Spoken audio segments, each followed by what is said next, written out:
In 1955, Dame Agatha Christie walked into an interview and said this. 3 months seems to me quite a reasonable time to complete a book, if one can get right down to it. Now, if you're an author, you might be thinking to yourself, that's impossible. Well, I'm here to tell you, it is. Or is it? Yes, it is. But is it really?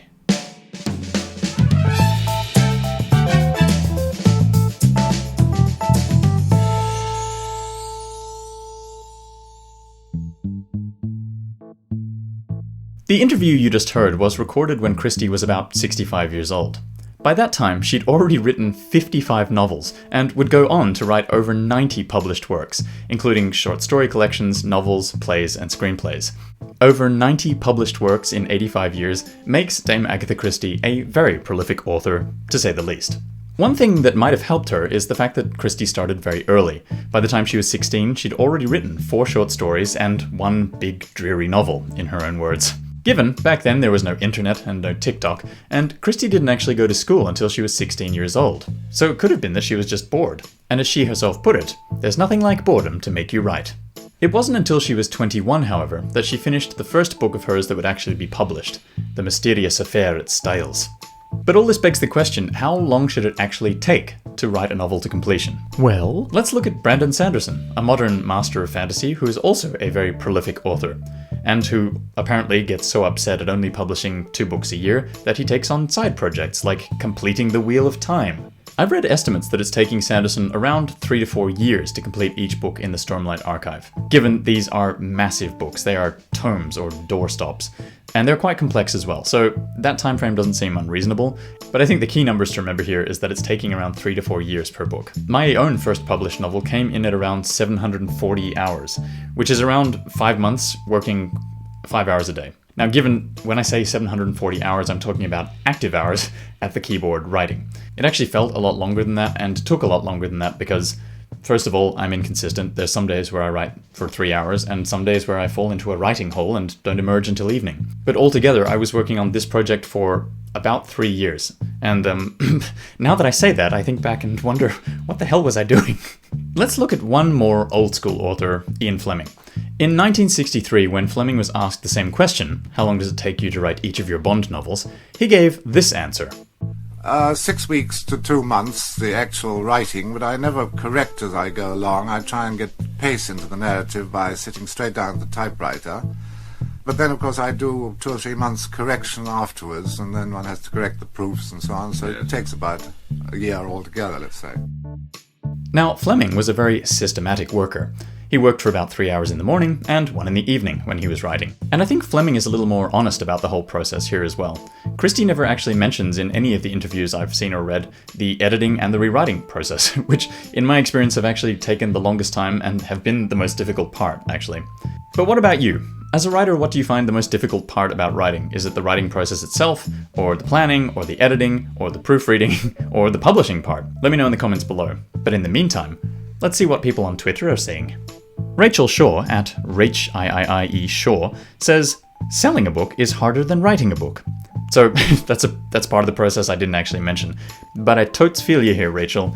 Especially if you're not in the whole traditional publishing game. If you self-publish your books, you're going to find that a pretty big hurdle to actually sell your books. You've got to get the word out, you've got to advertise, you've got to keep it in people's mind, and build kind of a name for yourself. This is all not easy stuff to do.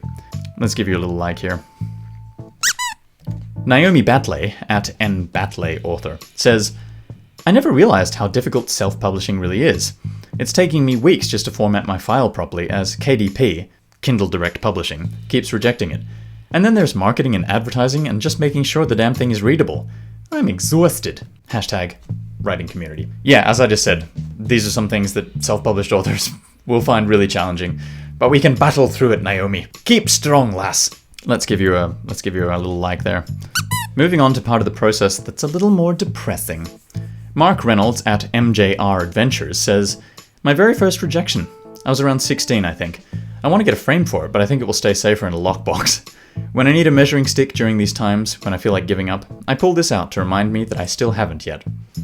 That's awesome. It's actually really inspiring. This is a rejection letter from Tor Books.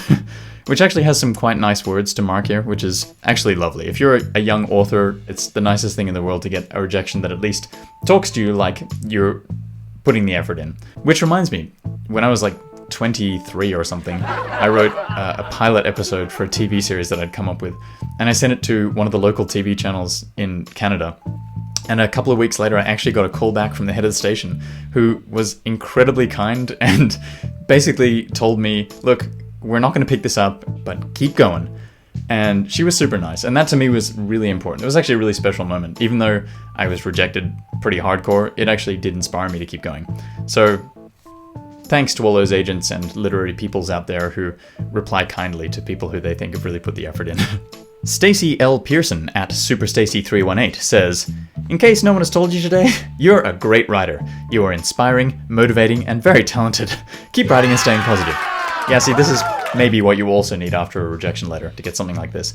That's super cool of you, Stacy. I'll give you a like for that. Thanks very much. Have a lovely day. Moving along to something also a little dark. Canuck Life, Devon J. Parker at DevonParker199 says, what do you hate most about being an author, other than marketing and sales? Seems like this is kind of a common problem. There's lots of answers here. One of them, constantly worrying that my ideas aren't original enough. That's Erica Hollis at eHollis Author. Yeah, you know, it's funny. Thinking that ideas aren't original enough is something that I think goes through everyone's head if you're a writer or a creative person. Don't worry about it. Just write something that you love and that you would like to read, and I think that's the most important thing, and it'll probably be awesome. You know, there's a lot of tropes out there, and we've pretty much seen every story there is being told, but it's the way you tell it, and whatever you do, it's going to be cool. I'll give you a little like as well. Oh, at SGT Frosty Press says, people who review a book without apparently reading it. Yeah, that would really suck. I'm sort of gearing up for some pretty bad reviews.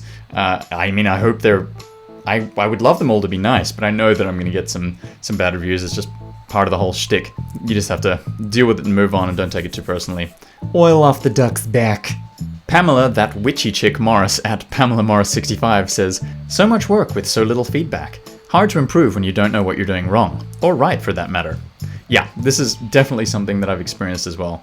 What I found is that it's super hard, lovely as family and friends may be, to get quality feedback from those two parties, because they're not actually writers usually. But there are people out there that you can get quality feedback from, and you'll find them every now and then, and when you do, hold on to them tight and never let them go. Alright, I think that pretty much sums up this episode. I think I've learned a lot about how long it takes to write a book. Not really. I think every author is different. That's what we've learned in this. Every author is going to take their own time to write their book. The creative process is so different for every author. One thing I would say, which I almost fell for at some point, a little bit of advice if I'm allowed to give that to you, is don't lock yourself into time frames like this because it's too stressful and you can't force creativity. Creativity will flow when you're in the right zone, and your book is going to take as long as it takes to get completed. Anyway, that's it. Thank you so much for watching. If you enjoyed this episode, leave me a like below or subscribe to see more like this. Until next time, this is Between Two Horns, and I'm Jim. Ciao!